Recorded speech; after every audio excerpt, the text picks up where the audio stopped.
बातें हैं जो आपको बता दें। 60% के आसपास जो 5 बजे तक के आंकड़े आए हैं उसके मुताबिक 60% के आसपास वोटिंग हुई है, लेकिन पिछली बार यह आंकड़ा 2019 में 67% था। लेकिन अभी इंतजार कीजिए क्योंकि 5 बजे तक के ही आंकड़े आए हैं, माना जा सकता है कि कुछ देर में ये आंकड़े बढ़ सकते हैं। आपको बताते हैं यूपी में शाम 5 बजे तक 55.13% वोटिंग हुई है, गुजरात में भी 55.22%, बिहार में 56.01 यानी 56%, और इसी के साथ साथ मध्य प्रदेश में 62।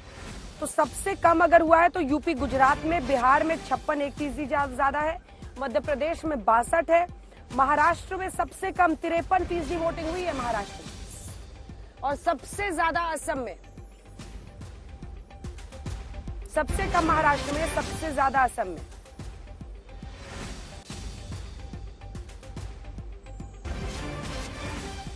तो अगर यूपी में, गुजरात में 55% वोटिंग हो रही है, 56% बिहार में, सबसे कम 53% महाराष्ट्र में, सबसे ज्यादा वोटिंग असम में, तो क्या संकेत इससे मिल रहे हैं? एक बहुत बड़ा पैनल हमारे साथ जुड़ेगा, हम इसको डिकोड करेंगे क्योंकि आज की 93 सीटों पर वोटिंग के बाद 543 में से 282 सीटों पर वोटिंग खत्म हो चुकी है, यानी आधा हो गया है चुनाव।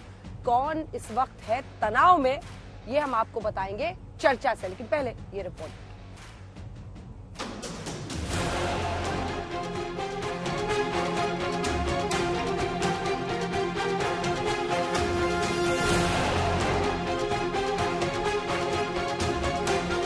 तीसरे फेज का मतदान शुरू हुआ तो हर किसी की नजरें अहमदाबाद पर टिक गई, जहां निशान हायर सेकेंडरी स्कूल में पीएम मोदी वोट डालने पहुंचे।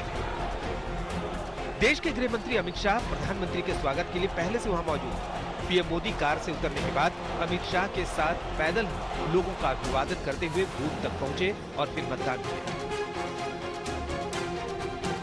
आज तीसरे चरण का मतदान है।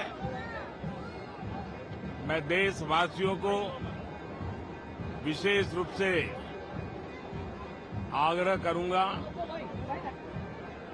कि लोकतंत्र में मतदान ये सामान्य दान नहीं है। हमारे देश में दान का एक महात्म्य है और उसी भाव से देशवासी ज्यादा से ज्यादा मतदान करें। मतदान के बाद प्रधानमंत्री बाहर निकले तो लोग खड़े थे। उनमें से एक दिव्यांग बेटा था जिसके पास पीएम पहुंचे, कुछ लोगों को ऑटोग्राफ दिया, एक बुजुर्ग माँ से रक्षा सूत्र बंधवाया, लोगों के साथ तस्वीरें खिंचवाई, एक बच्ची को गोद में लेकर हवा में उछाला। साहब बोल रही थी तो साहब की नजर पड़ गई और मोदी साहब ने मेरे बेटों को देखा और उसको आशीर्वाद दिया, उसके साथ बात की।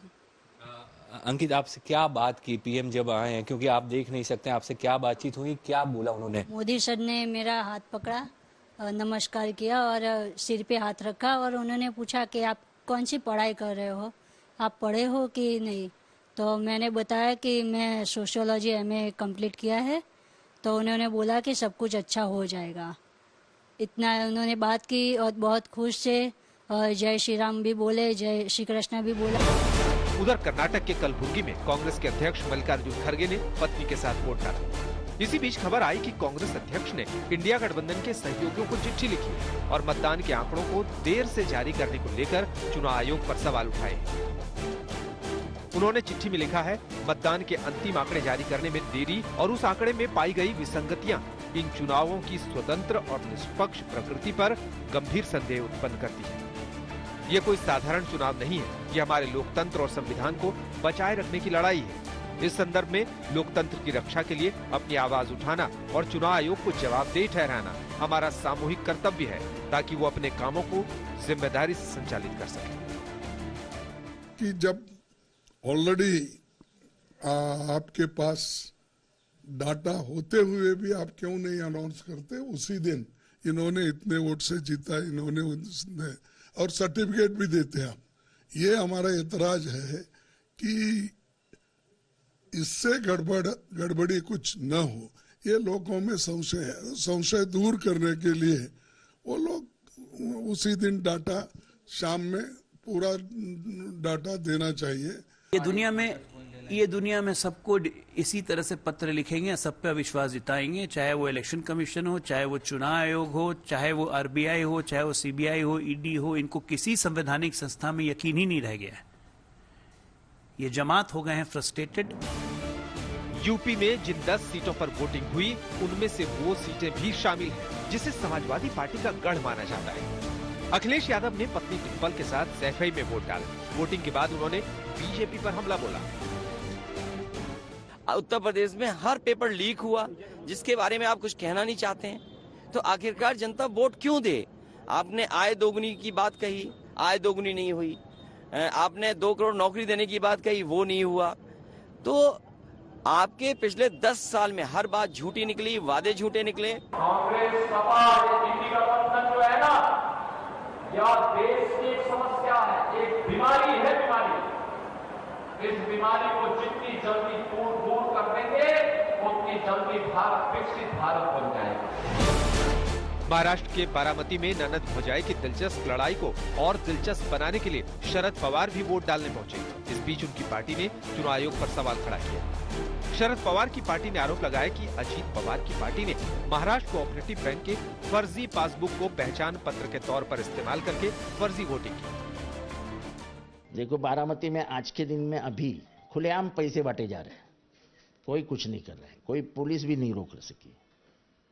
बांटो, पैसे बांटना है बांटो। 4 तारीख का नतीजा क्या आएगा उससे आपको समझ में आएगा कि महाराष्ट्र की जनता लाचार नहीं है, आप उनको खरीद नहीं सकते हो। तीसरे फेज के साथ ही लोकसभा की आधी से ज्यादा सीटों पर वोटिंग खत्म हो गई। अब देखने वाली बात होगी कि इस बार मतदान का फाइनल आंकड़ा कब जारी होता है। आज तक